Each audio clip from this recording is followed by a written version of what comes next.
Olivier, let me start with you first of all. What is your sense of how CEOs, how big company bosses are feeling as we enter the last week? Are they feeling as relaxed as the financial markets look, or is there a difference between how financial markets are and how CEOs are feeling?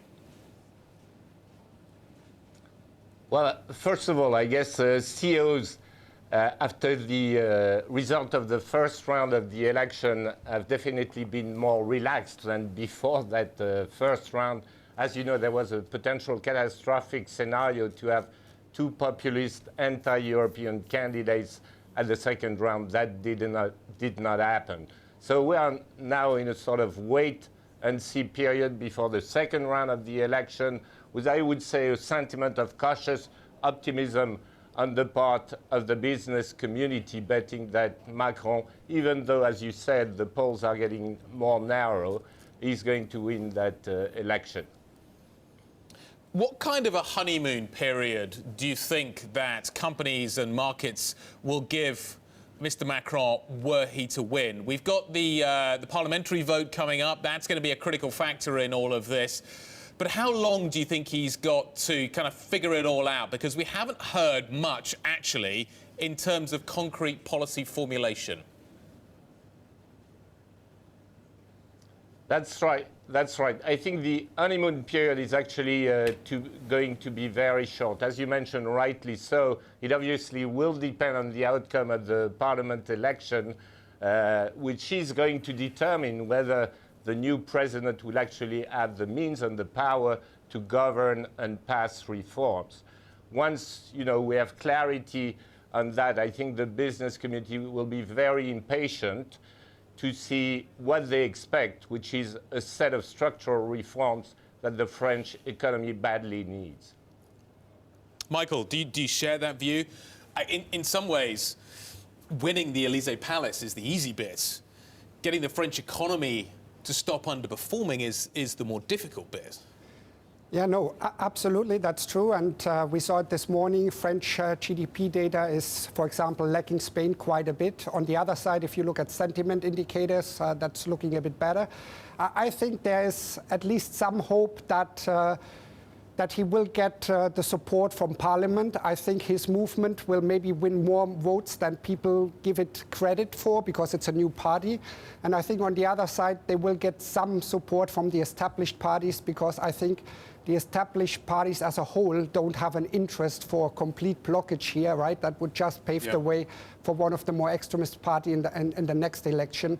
But as you say, it's definitely not an easy task to reform France, and it's not an easy task to send some new impulses in the Eurozone, because that's the other side which he has on his agenda. Absolutely. Just very briefly, the spread between Bunds and OATs is likely to tighten up a little bit.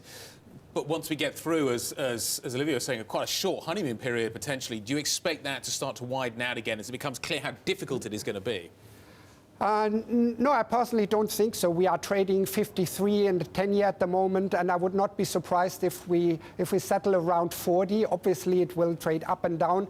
But if you look at the previous government, it was not that all was good, all was reform, and we were still trading in the 30, 40 basis point range. So I wouldn't expect an extreme widening again. Olivier, can I come back to the events of earlier on this week at the Whirlpool factory? What do you think Mr. Macron's relationship could be with the French unions? Because this is going to be a critical relationship, and I'm wondering how he's going to make it work.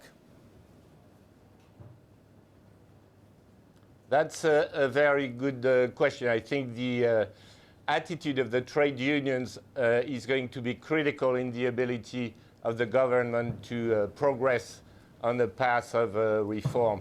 As you know, change management in France is not very easy. As Woodrow Wilson used to say, if you want to make enemies, there's a simple recipe. Try to make change happen. And that is more true in France than anywhere in the world. And obviously, the ability of the president to develop a dialogue, constructive dialogue with the trade unions will be a very important facilitator to make reforms happen. Where do you see France in 5 years' time, Olivier? Do you see it as a reformed economy? Well, again, depending on the outcome of the presidential and the parliament election, I think there is a chance, there is an opportunity, and I'm quite optimistic, actually, that we could have regained a lot of the competitiveness loss that we had in the last 5 and 15 years.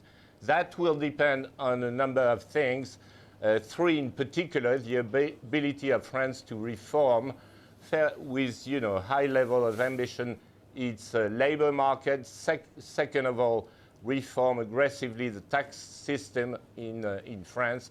And finally, a good ability to reduce red tape and administration complexity in the market.